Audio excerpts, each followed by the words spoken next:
সেই পূরণের জন্য আমি আহ্বান জানিয়ে আহ্বান জানিয়ে আমার কথাকে শেষ করছি। সবাইকে ধন্যবাদ। আল্লাহ হাফেজ। বাংলাদেশ জিন্দাবাদ।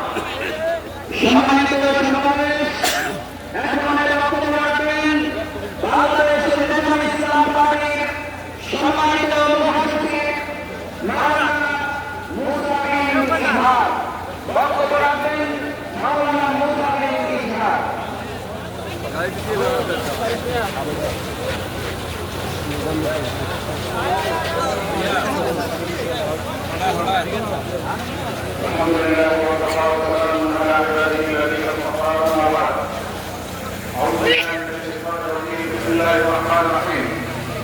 واعتصموا بحبل الله جميعا ولا تفرقوا صدق الله العظيم।